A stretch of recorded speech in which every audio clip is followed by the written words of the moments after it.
Every voice matters. If you have experienced sexualized violence and you want to break the silence, feel free to email us. You'll find the link in the description. Thank you for being here. Ein Kind zu retten, dass es das nicht erlebt, ist das Größte, was du tun kannst. Keiner weiß, was du eigentlich gesehen hast.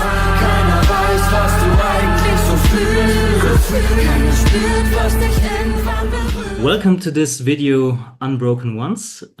This is a little world premiere for me because this is the first time that I have English-speaking guest, and it's none other than Anneke Lucas. Anneke, welcome to the YouTube channel Unbroken, and we are so happy to have you here. So thanks a lot. Yeah. It's my pleasure. Thank you so much. My first question that I want to ask you is the question that I always ask at the beginning, and you can just answer with whatever you want to say, and as long as you want to, tell us something. What did actually happen? Okay, yes. So I guess I'll that'll take a few minutes. Mhm. So I'm a survivor of extreme abuse, and that means that in my childhood, very young in my case, my mother was mentally ill, and which ended up that when I was 5 years old, we were targeted.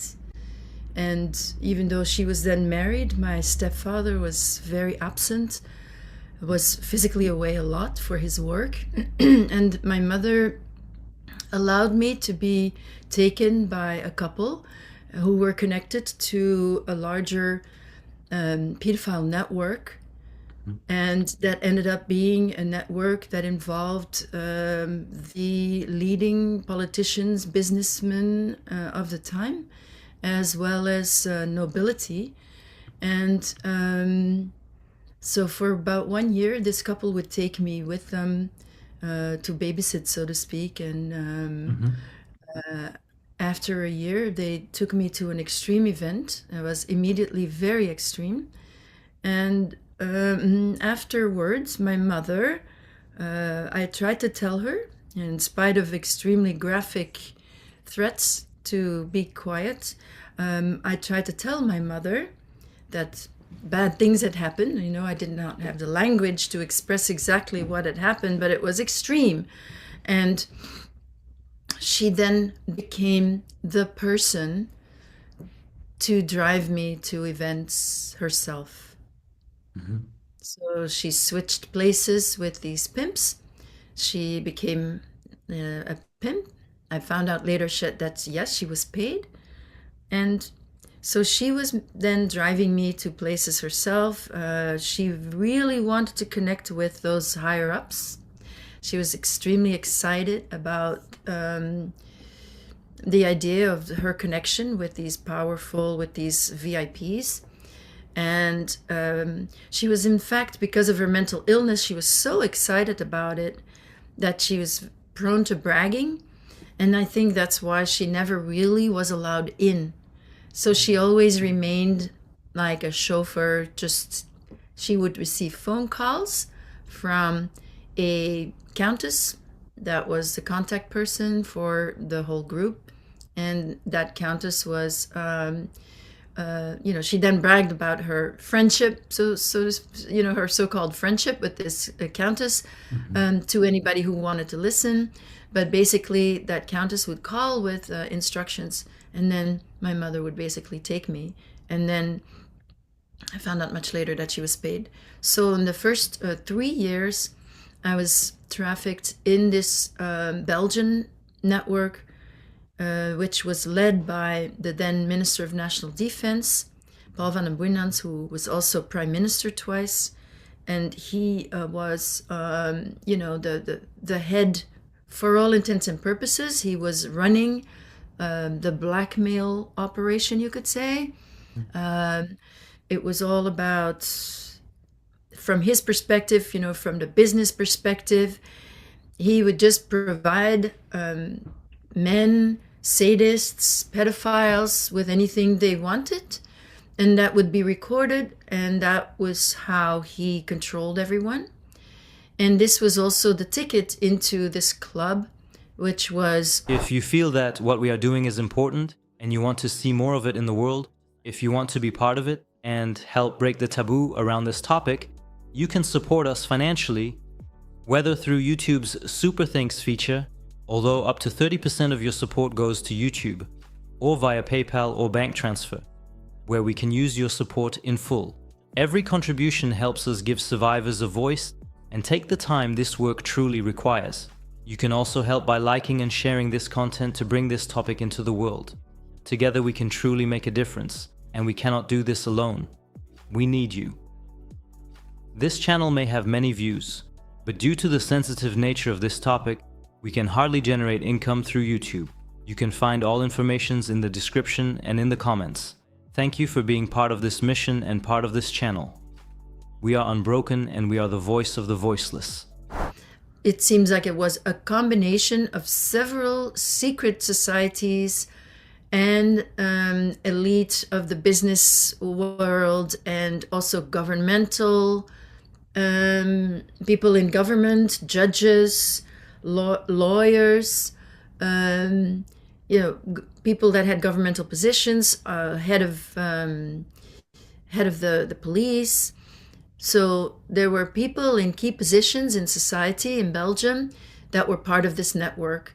So through that, I was then used as a 6, 7, 8-year-old child to be used, and then that to be taped for people that were supposedly new, that were coming in.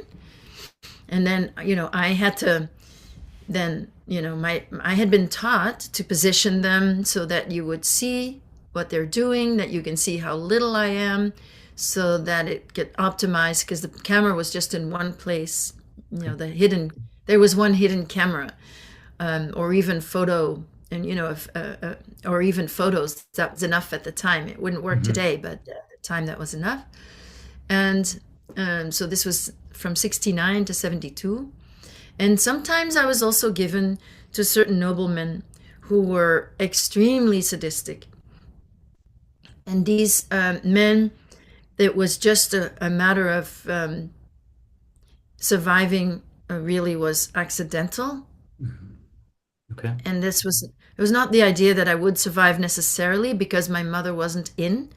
So I was what they call a throwaway child, although I should say that it was also clear that as a white child in that group, which was, Van den Boeynants was really involved in extreme right-wing groups. So there was this feeling, anyway, I saw that children of color were more likely to be used for events where children would actually die. But there were also white children who died. It was really, there were certain situations where it was completely by accident that I didn't die with these extreme sadists. And in 1972, the Bilderberg meeting was held in Belgium, in Knokke, Knokke-le-Zoet, and there was a lot to do around that, to please those members of the Bilderberg meeting, to make international contacts, to do business internationally. And so Van den Boeynants himself was extremely busy setting up all sorts of events. And so I want to say that in those first years, the events, the royals and the nobles were probably Satanists, although I myself was not used in any ritual context in the first years. And then Van den Boeynants, who came from a family of butchers and who himself had started out as a butcher, was not like what I would call a believing Satanist, even though he did the same things, there's no question. He obviously, under the same spell, he did the same things. He was an extreme sadist, but he didn't have that belief. He wasn't like religious in that way. And then in 1972, they set up a ritual I mean, I'm sure they set up many rituals for many of those people that were there. You know, the meeting had been started by Prins Bernhard from Holland. And then I was then, with another child, given for a ritual that was set up by the Belgians for a billionaire, an American billionaire that was there, that was Rockefeller. And so one child to be raped and the other to be sacrificed. And so I,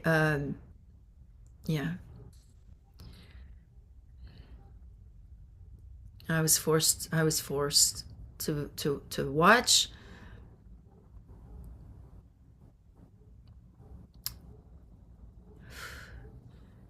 And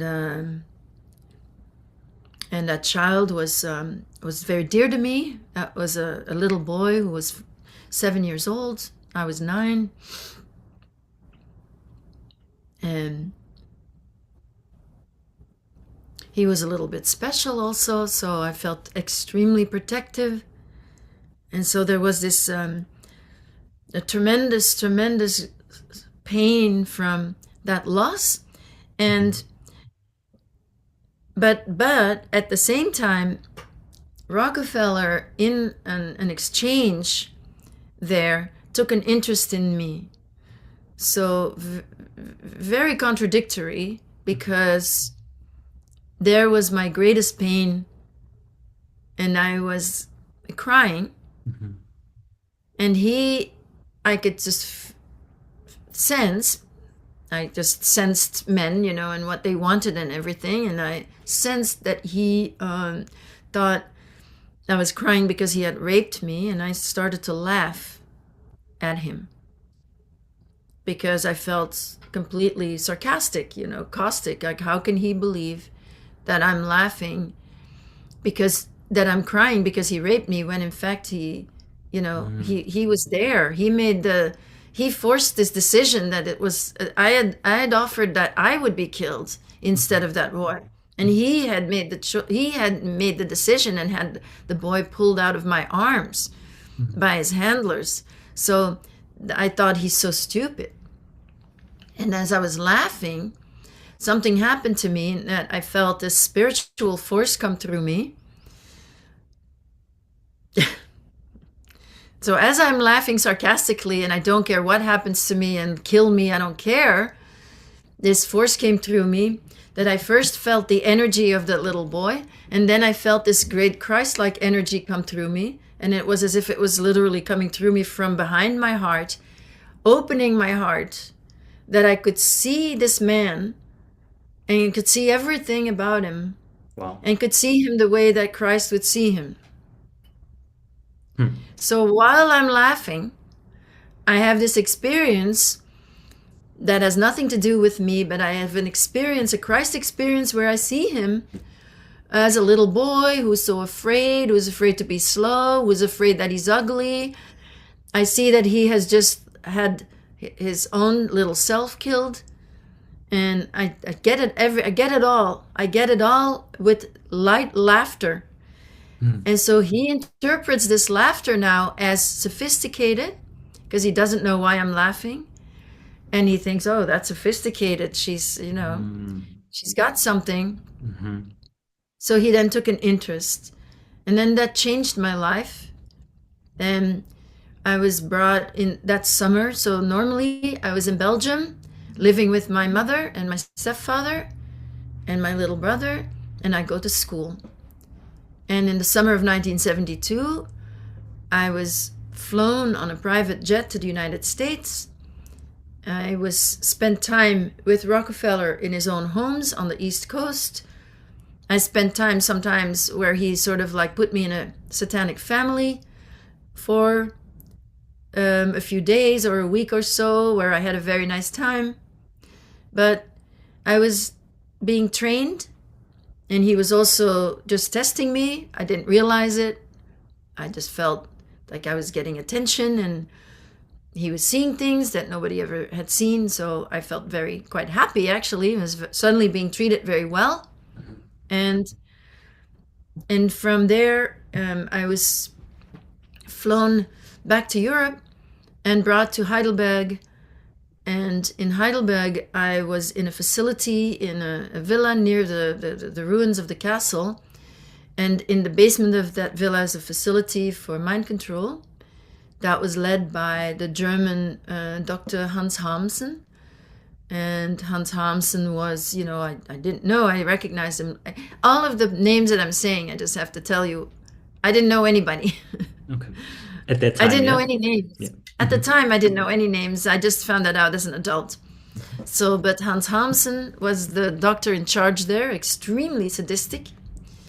And he wasn't there all the time. He was there sometimes, but then, it had been decided that I was going to become a slave for Rockefeller, who was then going to make me an elite sex slave. And what had happened in that Christ moment, that I saw his weakness, but that I was able to be loving with it, even as I saw it, that was then put into action, that I would be able to do that for the most powerful men in the world, see their weakness, love them in that moment so that they would fall in love with me.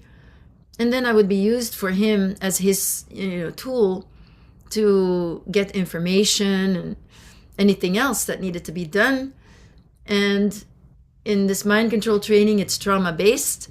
So so the specialty of Hans Hamsen was that I was sort of on some sort of a deathbed in a basement, drugged tremendously, also electroshocks. So I was completely hooked up with needles and electrodes overall my whole body, and with electrocution and drugs. He caused near-death experiences, and then he would, the programming would go, if you survive this, you will come out so and so and so. Or he would say, when you die, when your spirit leaves your body, you have to reach out to all the men. All you can do, the only thing that can save you is if you connect with all the men in the vicinity.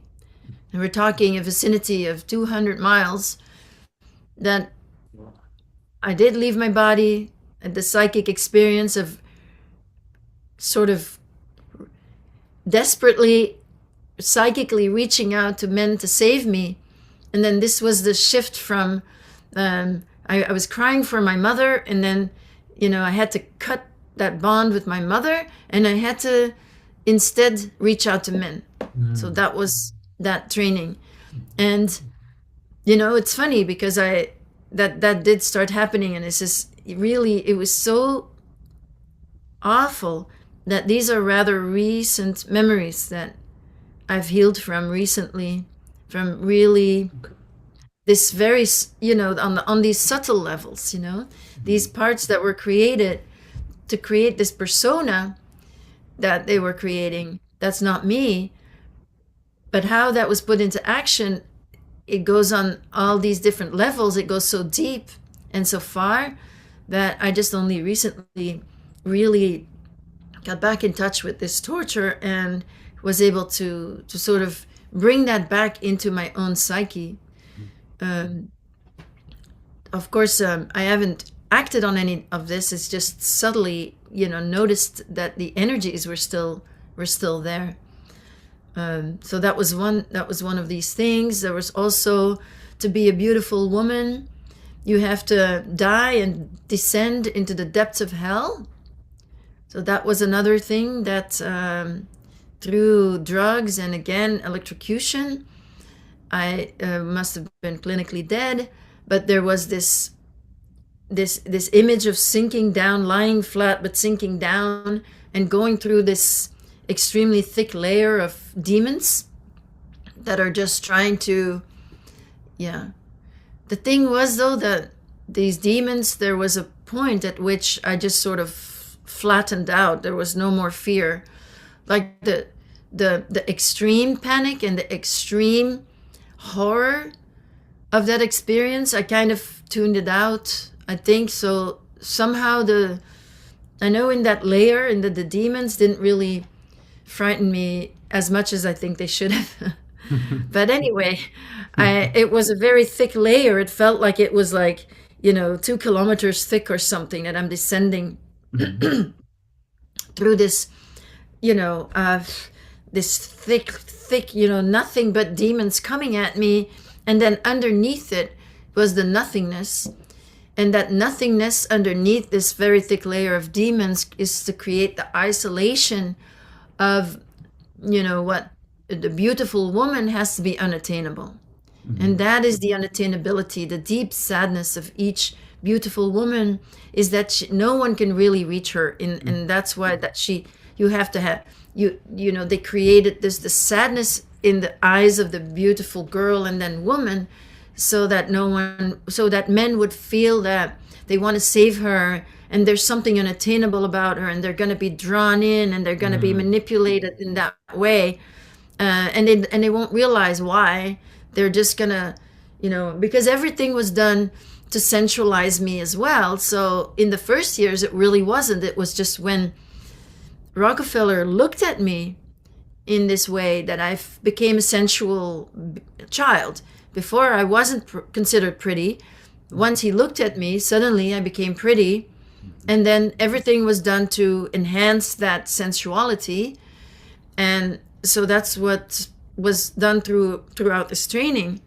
And then to create a femme fatale, it was based on my bloodline that I was not aware of. And the Belgians weren't aware of it either. They didn't care to find out. But the bloodline had to do with blood of artists and musicians, classical musicians, and Huguenots from France. So nobility from France. So then I was going to become a French singer, a French pop singer. So that was all being prepared. So I was there for a month in Germany, and there was a lot of torture during that month. Also other things to open my psyche in a saltwater tank, and also being made to watch films to recognize men's weaknesses or their sexual perversions. So there's this horrific, it's really horrific. When I say it like that, it's training, but it's really absolutely horrific. So it's to the degree that people are aware, they can imagine, what it really entails. And I was kind of impressed myself at how effective this was, that I really changed. And what happened, and I think that was most significant, is that before that training, I always knew that the men were wrong. I always had distance. I had my private thoughts. And then after that training, I thought that I was participating. I didn't know that the men were wrong. I was invited into the family now, based on the bloodline, of course, but also I was being prepared for a role that I was going to have on the world stage as part of this group. And because that was a role with a lot of visibility, I was going to be used in many ways to serve the dark agenda of the network, to serve their pedophile agenda as a beautiful woman or as a beautiful girl, to draw people in, because they figured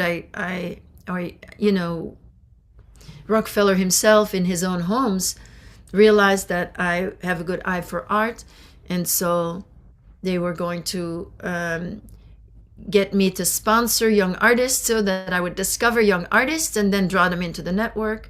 So there were all these things that being prepared. I was gone that whole summer of 1972. Afterwards, I was deployed. So part of my training when I was when they opened my psyche, it was I was given a photograph of Kurt Kiesinger, who was the former chancellor of Germany. And he was then former chancellor. He had been chancellor, I think, in the 50s after the war. And then he was not a chancellor anymore. This is 1972. But he was a pedophile that liked girls of 9 years old, which was my age. And he was my test subject. So he was in the network. But I had to sense what his weakness was, what he liked. And my psyche was as my psyche was opened, I had to report, focus on him based on that photo. And then I was receiving from the tank, which was not like a relaxing tank. I mean, it was forced relaxation because the water was so deep that I would drown if I fell asleep.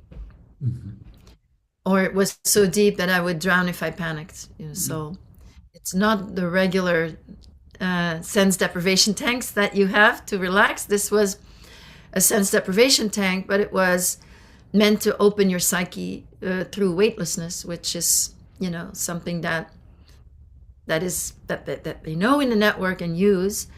And yes, I was reporting on smells I was receiving, words I heard. And then I had to put thoughts in his head.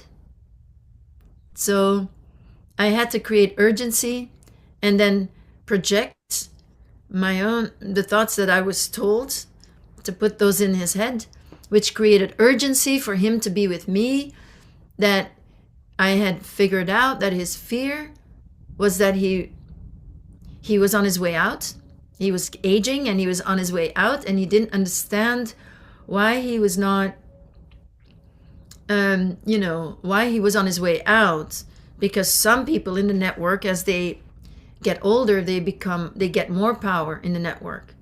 But he was getting less, and he didn't understand why, and he didn't realize that it was because he was, yes, a pedophile, but he was not as cruel as the others.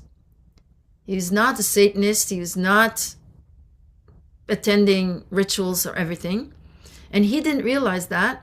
And so I had to present as his ticket back in, because I was going to be a big star. I was going to be coming out soon. And so he had to get to me before I was already famous. And then I would bring him back in.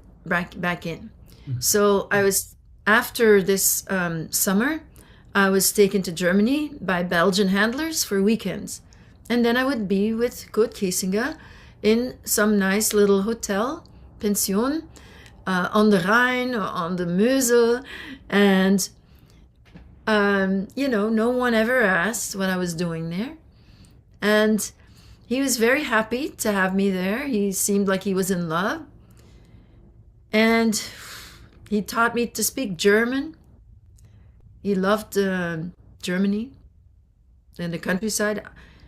And for me, compared to what my life was like before, being treated as, dirt all the time, I didn't mind it either. I liked it too. And then I would be in another place and see Rockefeller, and then I would report. I would report on Kurt Kiesinger, his weakness. And maybe they already knew, I don't know. Maybe he was my test subject, but I saw him several times in that year. And in that year, so from 72 to 73, from my 9th year to my 10th year, I was taken to France also, because I was going to be a French star, a French singer, actress. And I was then in a large basement of a castle. I believe it might have been the Château de Chinon. The rooms were very comfortable, well appointed, but there were no windows.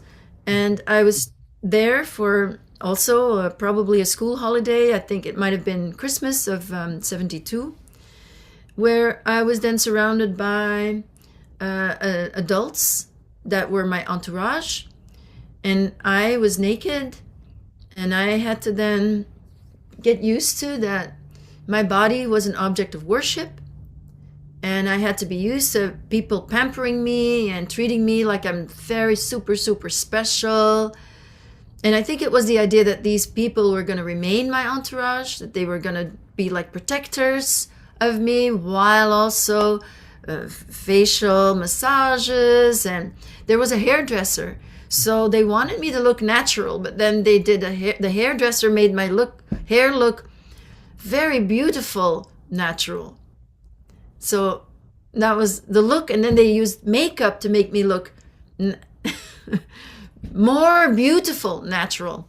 So, and sensual, of course. That was the whole idea. And I also received singing lessons and choreography for my first performance, which was going to be inside the network, and instructions how to rehearse at home.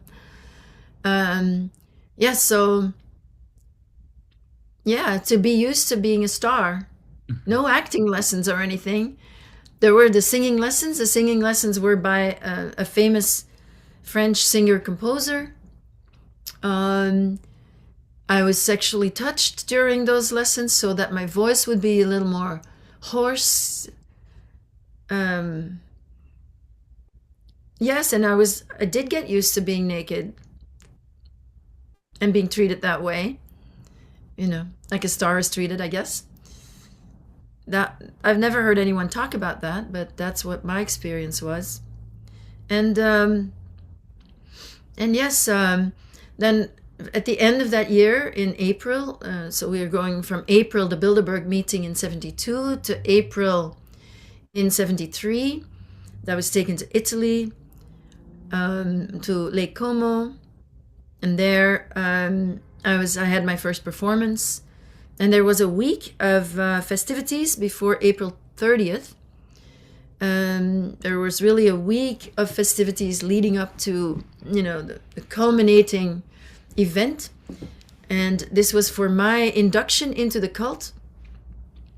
And I had my first performance there. There were a lot of celebrities present, actors, singers from all over the world that were famous back then.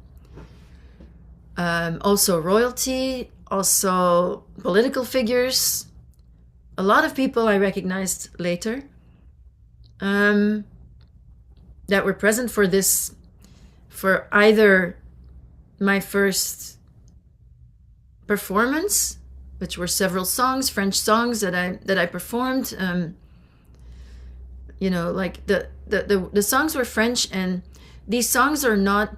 So it was Ne me quitte pas, which is a very lyrical song, very poetic. It's not at all sexual. So then my choreography was that I was very specifically told what to do and give the double sexual meaning for every line to basically sexualize the whole song. And then the author of the Edith Piaf songs, this one, Je ne regrette rien, Charles Dumont, he was present. And that song, Je ne regrette rien, wasn't a song of entry, because it says, I don't regret anything from the past. The past is just wiped out.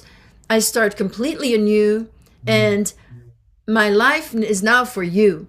And you was my owner who was dressed as Satan. And that was the song. It was specifically the entry song. It was but it wasn't the ritual. There is also a ritual, and anyway, by that time, a year later, I just knowing what it involved to be part of to be part of this, it was the ritual itself that was my induction, and you have spoken to a lot of survivors, so you already know, and maybe your audience also, that this mind control training in Heidelberg also involved learning to kill. Mm-hmm. And in that learning to kill, it's made very clear from the very beginning that there is no choice. And in my case, it was playing on that if I don't do what I'm told, it's worse for the victim. And so I had been, but that training was intense and it was long. So there's a lot of, dissociation, a lot of parts that have been created to perform these murders, which, okay, if you know Hans Hamsen was, which I of course didn't know. I knew he was a doctor, but he was actually the head of Pro Familia in Germany. And my training in Heidelberg in 1972, these were what appeared to be very premature babies. So that you could think that even a 4 or 5 month stage abortion, if you bring the fetus out alive, these were used that I had to then kill. And this was the training. The babies got gradually a little bigger. But the first little baby was really not at all at a point where he could maybe live outside, but was not dead. So those babies got gradually bigger. And finding out that he was the head of Pro Familia, I don't know where those babies came from. But anyway, there's certainly the potential that he had access everywhere, and that doctors performing abortions, they don't have to necessarily kill the baby in the womb. And so that training is part and parcel of belonging, that you have to kill, that you are indoctrinated to kill, and these are the rituals, they involve killing. And so I was for the ritual. I think that this little baby was kidnapped because she was very happy. And she looked just like me. And I think this is also something that was done on purpose, that they went and found a baby who looked exactly like me. And it was very, very difficult with this very beautiful, happy baby. And I just was disgusted. I knew better than not to do it. So I had to do it, but I didn't want to do it. I didn't want to belong anymore. And so this was in Italy. And then the next time I saw Rockefeller, which was in Germany. I think it was in Berlin. It was some official building in Berlin, or not at the time maybe, because I know that at this time the American embassy was in Bonn, but there was an old American embassy that I think it was right on the dividing line between East and West, and I feel, and it's possible that it was that building, I'm not 100% sure. But this was a large building, and I first met him on the ground level, and there was this test done, because there were many tests done. I'm obviously not telling you everything, but there were many tests done on me that they were starting to doubt that I was going to be okay, because at least as a participant, because if I'm going to carry power in the world, then I have to be able to bring the message, what they want. If I don't obey 100%, there's a difference between people that are victims their whole life, that are coerced, or people that are willingly participating. And because of the role that I was getting, I had to willingly participate. And so I was tested on that to see if it was really coming from me or if I was coerced. And so there was this final test that Rockefeller had to clearly give me to see if I was willing or if I was coerced. And so I did something that was disobedient. That was the test, though. He tested me for it. I was disobedient. And then he shifted 180 degrees. And then it was in this building. the floor below the basement, the first basement, there were cages hanging there. And I was put in one of those cages, but I was also drugged so that the drugs gave me diarrhea. So now I have no control and I'm exposed to people walking by. Next to me in the cage next to me was a young man. So this is not children. There was a young man there with long red blonde hair. This man was taken out of his cage. Then he was brought back. He had clearly been tortured. And he passed away. And then I also was taken out of the cage and taken to the floor below, which was dungeons. And in these dungeons, I was chained to the wall and I was tortured to be reprogrammed, to feel again like the lowest of the low and bad. And it was done in, ways just so horrific. I don't need to maybe say everything, but it was really horrible and long, to make sure that I would never be successful, just to try to make sure. And it was very effective, this reprogramming. If that you making want, me feel, just if you want, you can share everything. Just if you want, just to say this. well, the thing that was most effective was so Rockefeller was there, not all the time, but he was there sometimes, and so was Hans Hamsen. Now, Hans Hamsen was a sadist. He's never been human in my eyes, but he had a bucket of blood and human remains. And that was poured over my head. And Rockefeller said that these were the remains of my victims, and that I was so bad, so evil. And when he said it, and when that was poured over me, I thought, well, he's the reason if I killed anyone, it was because of him. So I didn't believe him. But it was very confusing because there were remains of children. And I thought, did they keep the remains of my victims? I was very confused. Mm-hmm.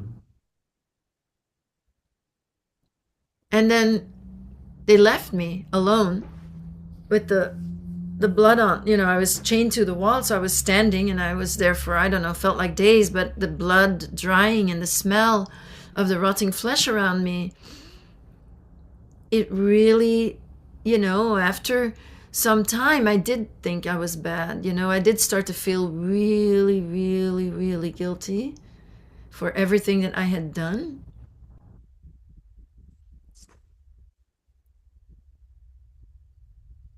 And that was really, most of my young adult life was that, my guilt complex, feeling that I'm bad. And other things were done there, but that was the one that was most significant for me. And then I was taken out, I was hosed off, and the Belgian handlers came to get me back. And then I was taken back to Belgium. And then I spent another year in the Belgian network, where clearly they never told the Belgian, Van den Boeinans, clearly Rockefeller never said anything to anybody there. Mm.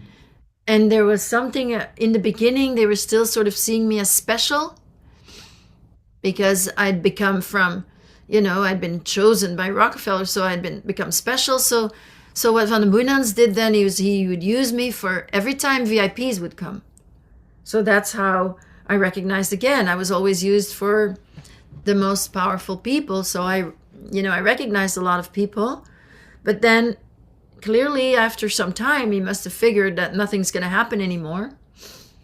And then a year later, this is where my book, I wrote a book called Quest for Love, Memoir of a Child Sex Slave. And then in my book, I really write about that last year, that young gangster who comes into the network and who then starts with protecting me and then becomes my worst abuser, and then eventually gets me rescued from the network at age 11.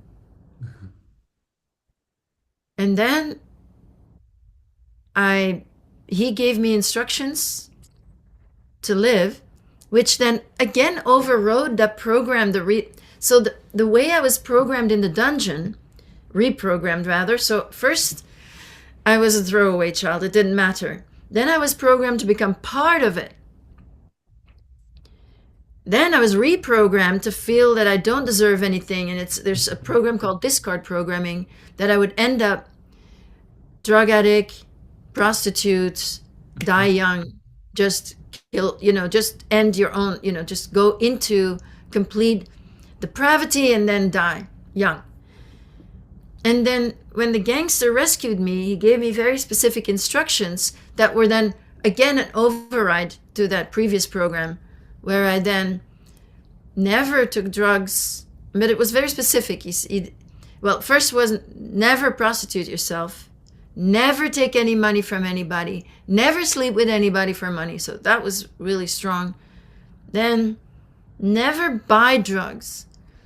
So the idea was he said it, you can take drugs if they're given to you, but never buy them, never do anything to get them. So that just like cancels out a lot of that program right there, and I followed it. And he gave me very specific instructions. He was clearly aware of Rockefeller, and he advised me to to leave the country, Belgium, to marry not an older man with a fortune, but someone my age from a wealthy family, and added preferably a family of New York bankers. That was Rockefeller. I did all of that, you see. I did everything. And then meanwhile, I started healing. Even in my 20s, I got flashbacks. And then, been healing ever since. Yeah. Thank you for everything you just shared with us. This is I'm out of words, really. This is so horrific, and I got a few questions. I wrote many things down, but this is really so much. It has to sink. My goodness, where do I start? You said that your mother was mentally ill, and there was coming this couple. I would like to just start chronologically, and they took you to the pedophile network. Do you know how did your mother get this connection or got to know this couple? How did that work? Do you know that? Good question. Good question. Yes, so this countess. So all I know is that my communion, we were a Catholic family, and at 12 you have your communion. Somehow, both the countess and this couple were invited. Now this couple, he never had a job, and she was our cleaning lady. And they were talking, the countess, who would never deign to speak with any, she was talking to this couple. And I remember watching them, and what are they talking? Why are they talking to each other? That makes no sense at all. They shouldn't be knowing each other. They lived in a different village, this couple. So I think that potentially this countess, because I had connected with the daughter of the countess, who was my age, as soon as we moved there. And I was French speaking. And because they're nobles, they also spoke French. So we moved to Flanders from Brussels. I had a caretaker who was French speaking. The girl my age, she was also French speaking, so we had connected because I didn't speak Flemish. And so I had gone to their home when I was 3 years old. So this countess knew of me. And then I think that she sent this woman to come and work with us, and to, these were pimps that were getting children in for the network. Also, as a couple, they would do things with us, and there were always different children there. And they were Dutch, we were Belgian, so they would say some children were Dutch, other children were Belgian, and they would say, oh, they're all nieces and nephews. Okay. But they were always changing. So they were pimps for the network, and they seemed to have been connected to this countess. Now, I can't say for sure, but that I just have this one very, that I always remembered. What are they doing together? This makes no sense. So I think the countess ordered them to infiltrate in our family. And this is how it worked at the time, that pimps would infiltrate families and then start to take the children away into incestuous families, which my mother was. Then they would take the children away from the incest, from often, though they were poor families, and that we were not. We were not poor. Okay. So it's a strategy from the perpetrators to get the children.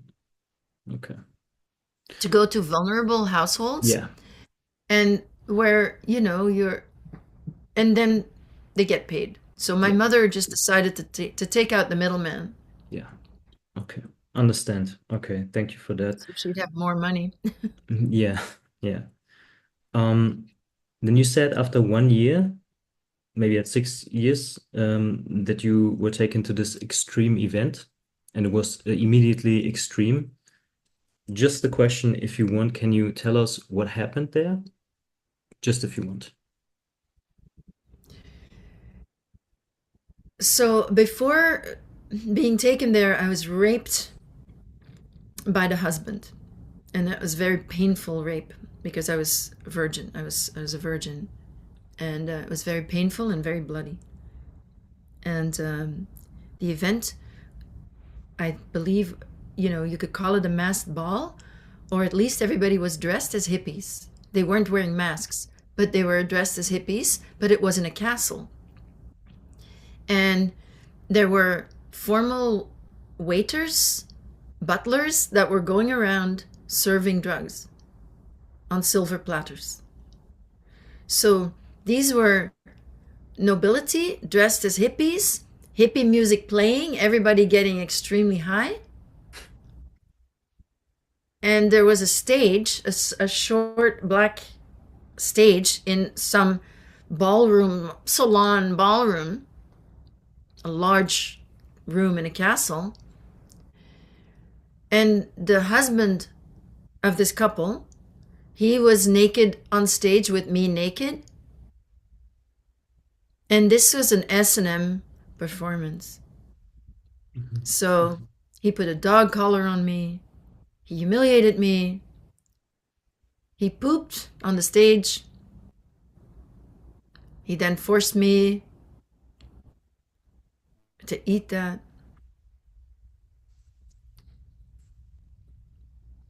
Meanwhile, the people were so high, they barely noticed. But me, afterwards, he let me lie there on the stage, and I had something happen to me that I felt like if I don't do something now, I will die inside. And so this was the first time, I rebelled. I stood up, and I felt some other force keep me straight. And I said, you can't do this to me. I'm going to make sure you all go to jail. You cannot do this. And then they were still too drunk or too high to really take much notice of me. Okay. I did see one man, a politician, who's been named as a perpetrator, but at least what I saw then, so I'm 6 years old, or 5, 6, it was around my 6th birthday, he was shocked. I saw this man looking shocked. Is the only person that had a reaction. Okay. He was shocked and he left. Um, and then another pimp, I guess a very fat man, came and he said, "Come, I'll take you for a walk." And I don't know where we went, but we ended up in a large cellar where he was walking me very ominously to what was a bath. And behind the bath, in the back of the cellar, was a body, to let me know that I should not talk. I should not speak out. I should not do anything. And he made it like, "Oh, well, we like you here. We like you here. We don't want anything to happen to you." And there was a body of a young woman that was clearly just very recently killed. And these bats, I learned later, I didn't know, there was nothing in there except for that. There was nothing in that. This was a very large cellar, vaulted cellar. And there were like 3 rooms. You got in and then you go through the first room, the second room, and then in the third room at the end, there's this bath. And this bath, I heard later that these baths are used to get rid of bodies, basically, Okay. with chemicals.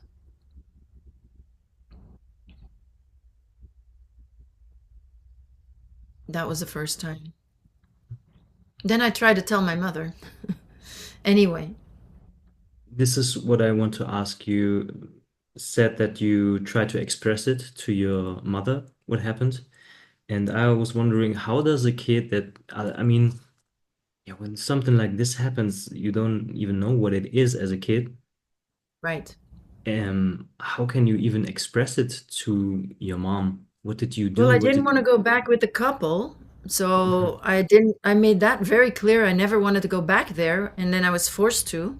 mhm, Um, and I told her bad things had happened.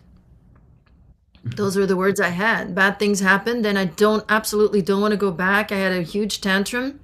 The next time, apparently, she'd been paid for babysitting. And so she came to clean our house every week. Every Thursday, she was there.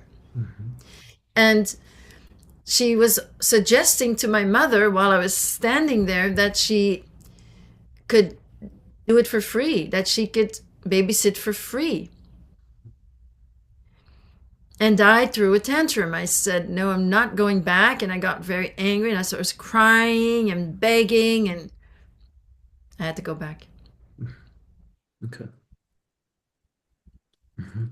Okay, I And then understand. I went back a few times with these people, but then my mother took over. Mhm, She figured something out. mhm, mhm. She figured something out. Yeah, she became the pimp then, yeah? Like you said. Hmm. Okay. Mm, She got a car, in fact. She didn't mhm, have a car before. mhm, She took me to the town hall. My stepfather was mayor. My stepfather really loved power, and so did she. They both loved power, but my stepfather he was not in the network mhm, because he was like her too. He was in love with power, and he was all right with corruption, but he would not have been all right with the mhm. abuses. Mm, okay. And he never touched me, although he was probably a survivor himself. But my mother, he put my mother on a pedestal. So my mother was a child, abused me as a child, and he never would have noticed it, and he would listen. Also, he was gone a lot. He was a cameraman and mayor of the town. So the mayor of that village, was a little secondary to his job as a cameraman, and he was often gone for even months Mhm, for work. okay. And then when he was there, whatever she told him, he believed it. And so she made up stories. If there were physical signs, like if I was black and blue, she'd suddenly make up a story, and then he believed it. And then, you know, um, sometimes she did that for school. like one time she started saying that I was a tomboy, and that I climbed into a tree and I fell out of the tree. Um, but I was never a tomboy. It was confusing to me too, because I thought, I'm not a tomboy. I've never been. I've never been. I was a very girly girl. Okay. And you said your mother abused you too. Did that happen before the things with the network started already? Like, are we speaking of mentally abusing or sexually abusing? Can you tell us more about Well, that? mentally abusing, that was pretty much constantly, but Mm-hmm. the sexual abuse, I have memories that came back in my 30s, where I do yoga, and every time I was going in a headstand, I was getting this incredible pain, and the rest of the day was shot. I was in such a bad mental state, such incredible pain at my ankles and my whole thigh area, and and the whole genital area was just in such incredible pain, and it really took many months, but I got to very early abuse, angry diaper changes. So on the one hand, being neglected and being left, because she was alone with me in those first years, being left to lie in the crib, and then too long. And then when she came, she was extremely angry. And then it was in anger that she would sexually abuse me, inserting her fingers. It was, very painful. And I remembered that in my 30s. And, my mother alone was extremely abusive. I'm sure everything was secret. She liked secrets. Okay. That was one of them. But at that same time, I was then taken to this caregiver, because she worked. My mother worked at the television station. It was only one at the time, national television, radio and television. That was in Brussels. And so that's where she met my biological father and my stepfather. They were both, working there. And so she went to work, and then I was with this woman who was very loving in the daytime. But yes, that she had abused me in infancy. Okay. Okay, yeah. Thank you for sharing that. Mm, I was wondering, maybe can you tell us if you were taken to these events, is there like a specific like a structure that happens? Because I'm wondering how can this all go on? You get picked up by a car, then you drive somewhere, then how does it go from there? I mean, that nobody can see anything from outside and what is going on. Are there people coming welcoming you and then you are brought from A to B? I mean, how is it really the specific how does that go on? How? Yeah. Well, with Good Kiesinger, I think today it might be noticed better, because this is the early 70s. It was kind of a strange time. It was very pedophile friendly. Okay. But with Good Kiesinger, I was driven, and there was always two handlers in the car, smoking. So I'm sitting in the back. Never got stopped at the border, of course.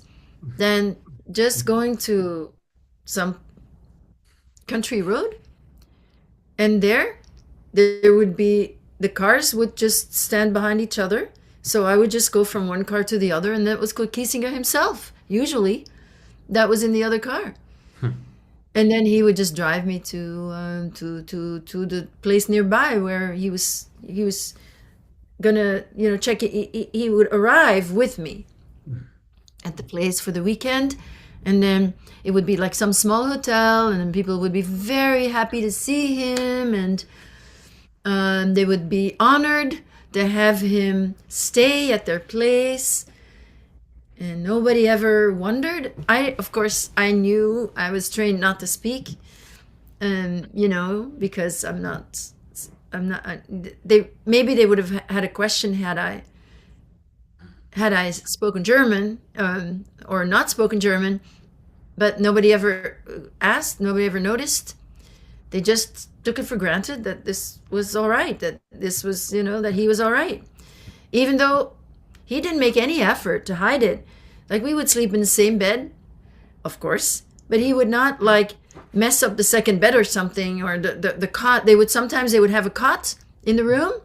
He never did anything to like make it like messed up or something to make it look like I slept in the cot. Never any questions. And generally for when I was, my mother would drive me in Belgium. So my mother would drive me to a place. She'd drop me off on the side of often a castle, but sometimes it was a bar. Sometimes it was one man, one person, one house. But let's say in the castle, a handler would open the door and they would bring me usually to a separate room. Okay. And there we were waiting until the people that weren't supposed to know were gone. Sometimes for hours. And sometimes it was me waiting with this handler there with some other children. Okay. Until they were ready for the children, basically. Until the people that were left, they knew. Or the people that were left were being indoctrinated and they were deemed ready. And then very often in the first years, I then had to help them feel that it was all right. Or if it was a bar, well, there was a special event and everybody knew, and the person at the door knew.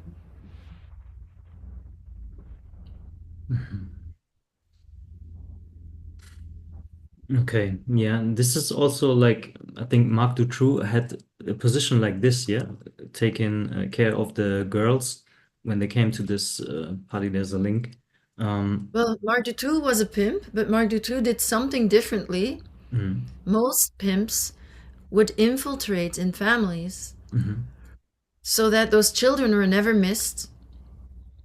That if the children died, the parents would get a death certificate. Could be the grieving parents.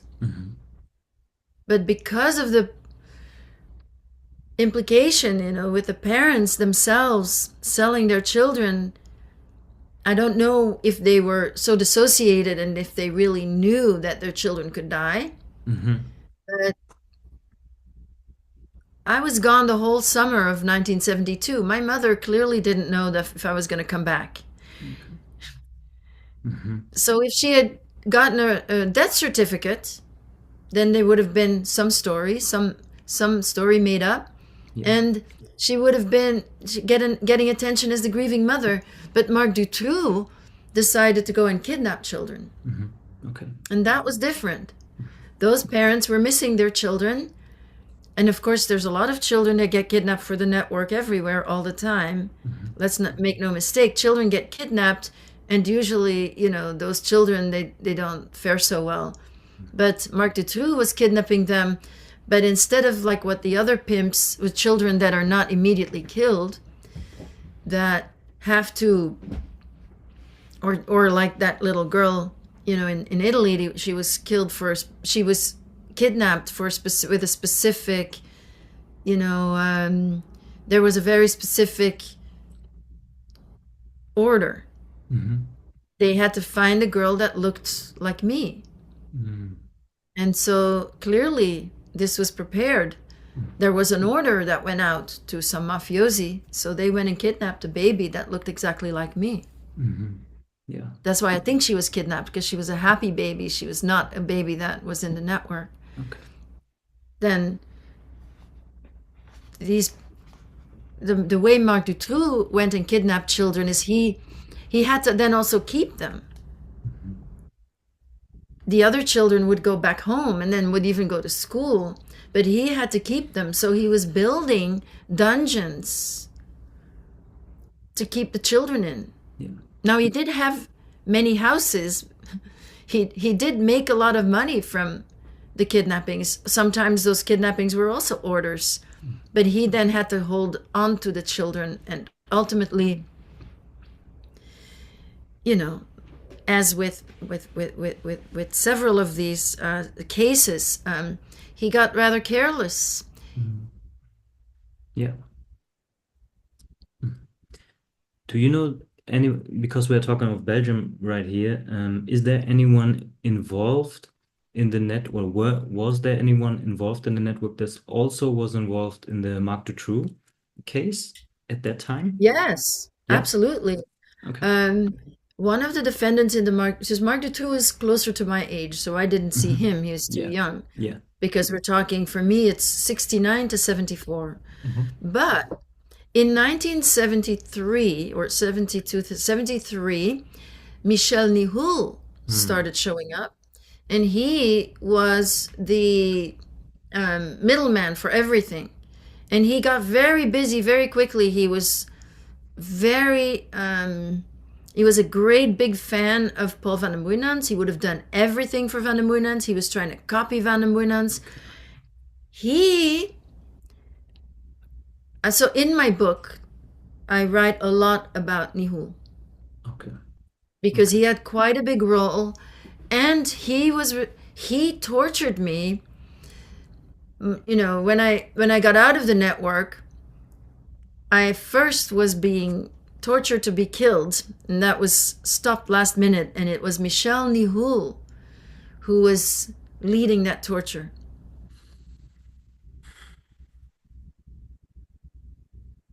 And he was a defendant in the Dutroux case, yes. But he got off, Yeah. Yeah. if you'll remember. Yeah. And it was this guy later, yeah, that rescued you. This was That was the Patrick Camers. He was a Okay. gangster named Patrick Camers. So the gangster who rescued me, so he was introduced to the network in 1973 by his father, Achille Amers, and he was clearly checking things out. So first he took an interest in me. He clearly had heard about Rockefeller, and he was curious. And also, I had been trained to act on what men wanted and liked, not on what they said.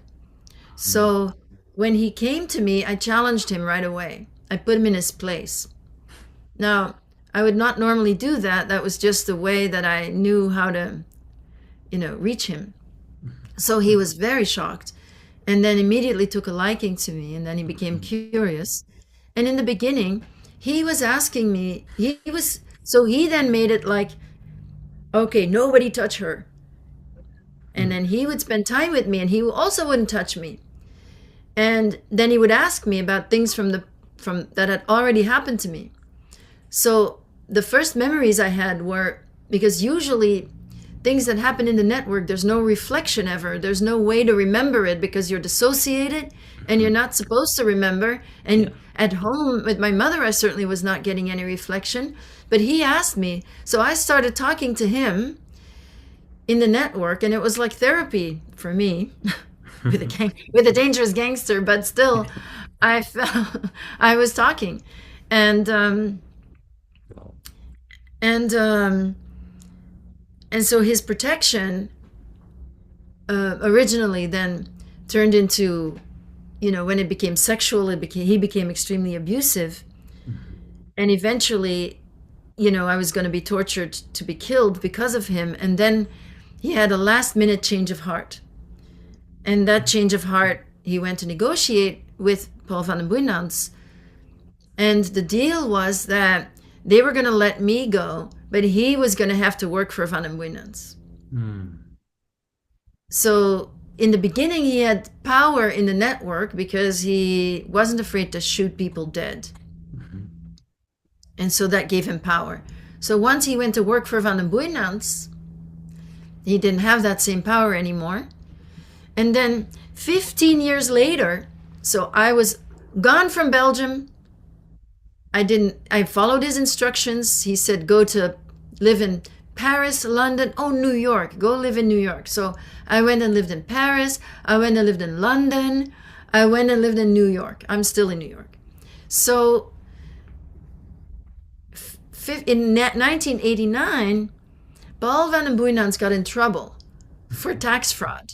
132 counts of tax fraud or something. Anyway, he was sentenced, he was charged, he was sentenced, and he got sentenced for 3 years of suspended prison.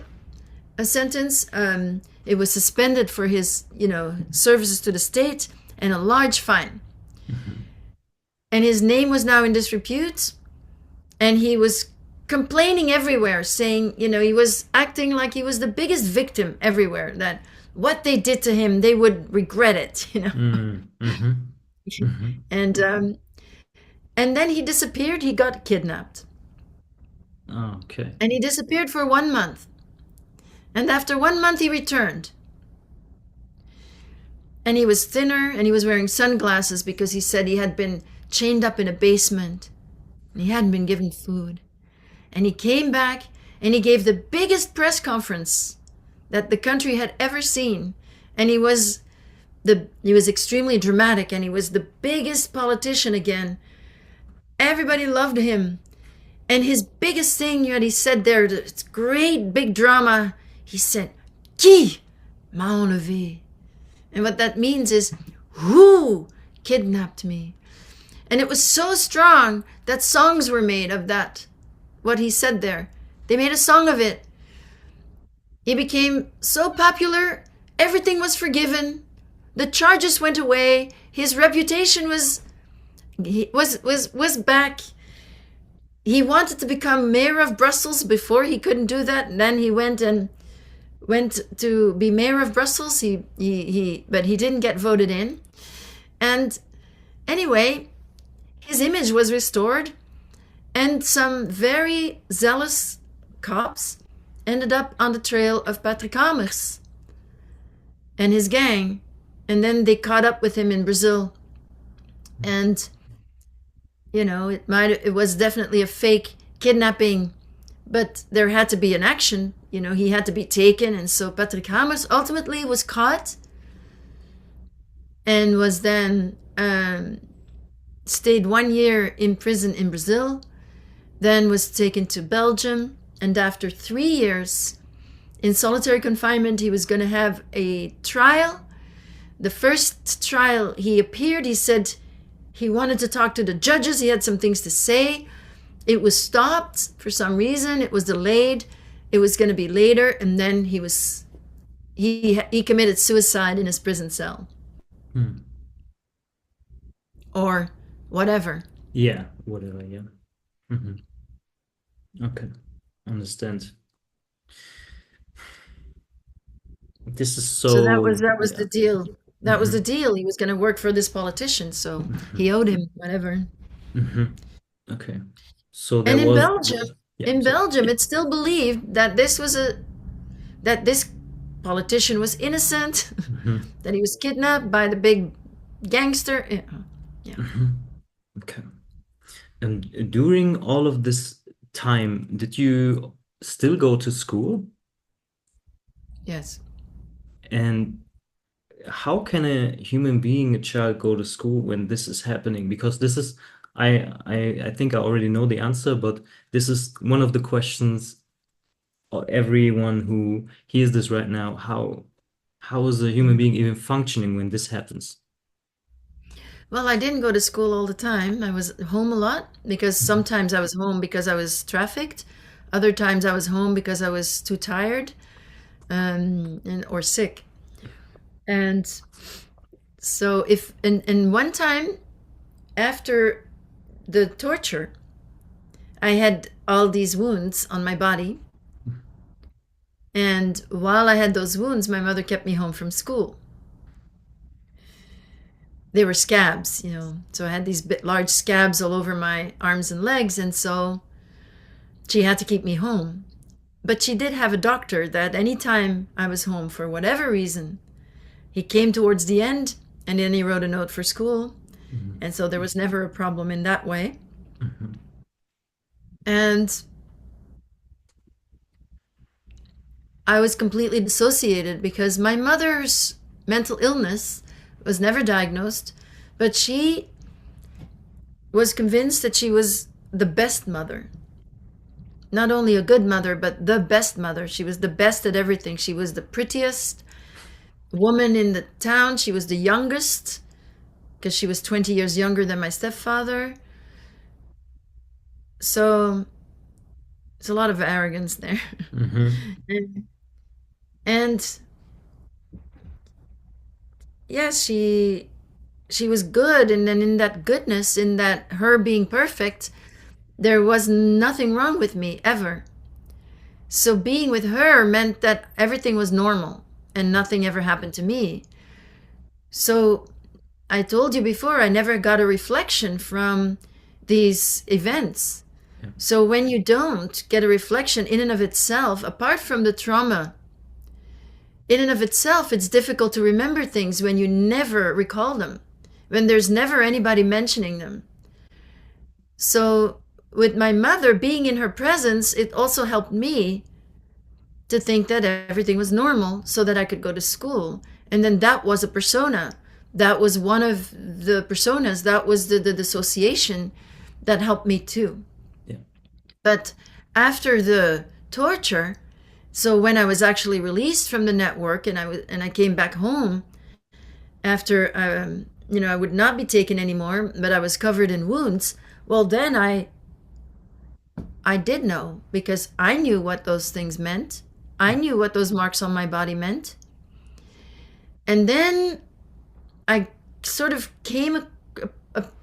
sort of bumped into my mother's extreme denial that kept her going, that she refused to ever look at herself. And in that extreme denial, I had no wounds. She never acknowledged that I had wounds. She was keeping me home from school because of the wounds, but she would not acknowledge or give any reflection of them. And in her need, so she had always used taking me to the network as her punishment, as her power.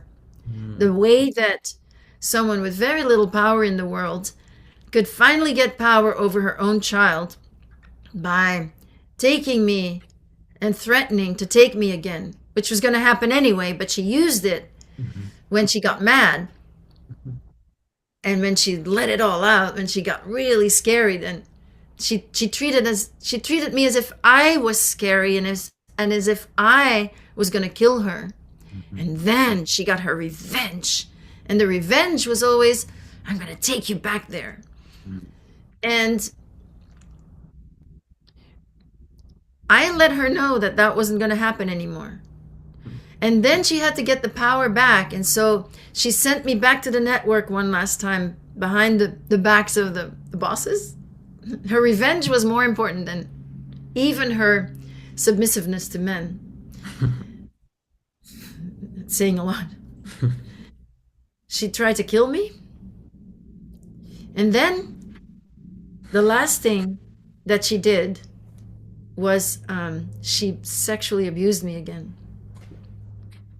And that molestation, where my mother, completely shameless,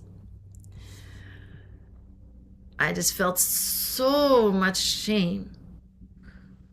That's what did it. Then I went back with her. Her story, her narrative. Her narrative, everything's normal. She's a good mother. Back to that very painful place where we have to lie. But I had the instructions from the gangster hidden within me, in my conscience, in my consciousness. So I did leave home. I was 11 when all this happened. And at 15, I left home. I started just staying with other people more and more, roaming. I was going to cafes. And then I was just staying with people from those cafes that were older. At 16, I moved in with a 34-year-old man. At 17, I moved in alone. And then at 18, I left the country. I started living in those places that the gangster told me. Okay. Okay, thank you for everything you just mentioned. You talked about the people in the network, and I would like to know if all of these people in the network are Satanists? Also, another question, who is the most powerful man or woman, I don't know, in this network? If you want to support us in the fight against the silence surrounding sexual abuse, please give this video a like, share it, leave a comment, and subscribe to this channel. And if you'd like, you are also welcome to support us financially. Thank you for being here. We are Unbroken and we are the voice of the voiceless. Keiner weiß, was du eigentlich gesehen